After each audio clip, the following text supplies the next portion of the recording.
வணக்கம். சட்டசபை லைவ் முடிஞ்சு இவ்வளோ நேரம் லைவ் தான் நானும் பார்த்துக்கிட்டு இருந்தேன்.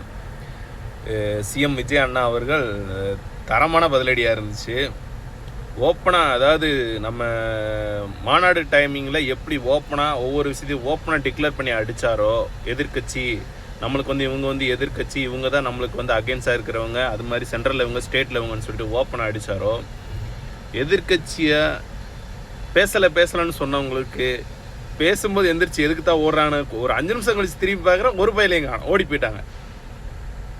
பதிலுக்கு வாய்ப்பு கொடுக்கப்படும், அவரோட முழு உரையை கேட்டுட்டு அவருக்கு கொடுங்க, அதுக்கு அவர் பதில் கொடுக்கறதுக்கு அவர் தயாராக இருக்காருன்றத அவர் 1க்கு 2 தடவை நம்ம ஆளுநர் சபை முன்னவர் சொல்லிட்டாரு.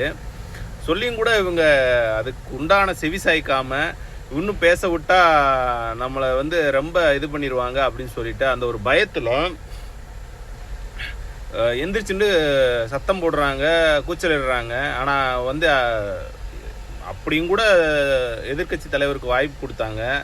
அப்படி பேசும்போது கூட மறுபடியும் சிஎம் அவர்கள் நம்ம அண்ணா அவங்க பேசும்போது, அதாவது ரீல்ஸ் மட்டும் கிடையாது, நான் அப்படி ரியல்லையும் நான் அப்படித்தான்ற மாதிரி தரமாக பேசுனாங்க. இன்னும் எவ்வளோ ஊழல் வெளியே வரப்போகுது, யாரெல்லாம் தூக்கி உள்ளே வைக்க போகிறாங்க, அது மாதிரி அண்ணன் ஒரு முக்கியமான ஒரு பாயிண்ட் சொல்லியிருப்பார். மக்களோட பணத்தை ₹1 எடுக்க மாட்டோம், எங்கள் கூட இருக்கவங்களையும் எடுக்க விட மாட்டேன், எடுத்தவங்களையும் விட மாட்டேன்னு ஒரு வார்த்தையை அழுத்தம் திருத்தமாக சொல்லியிருக்கிறார். சொன்ன உடனே தான் கூச்சல் எந்திரிச்சு ஓடியே போயிட்டாங்க. ஆனால் தரமான பதிலடி. இன்னைக்கோடதை பார்த்து நானே அப்படியே ஒரு நிமிஷம், இது வரைக்கும் இந்த மாதிரி பேசியிருக்காங்களான்னு தெரியல, ஆனால் இப்போ தான் நானுமே நேரலையில் பார்த்துக்கிட்டு இருக்கேன். எதிர்கட்சிக்காரங்க உங்களோட கவனத்துக்கு தான் கண்டிப்பாக ஒரு நாள் இல்லாட்டி ஒரு நாள் அதுக்கு நீங்கள் சரியான பதிலடி கொடுக்கணும்.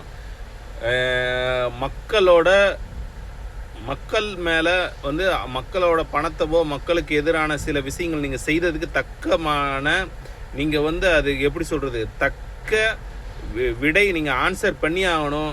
அதுக்குண்டான தப்பு செஞ்சுருந்தால் கண்டிப்பாக உங்களுக்கு தண்டனை கிடைச்சே ஆகணும். அது அண்ணாவோட அரசாங்கம் தெளிவாகவும் உறுதியாகவும் இருக்குது. ரொம்ப சிறப்பாக இருந்துச்சு.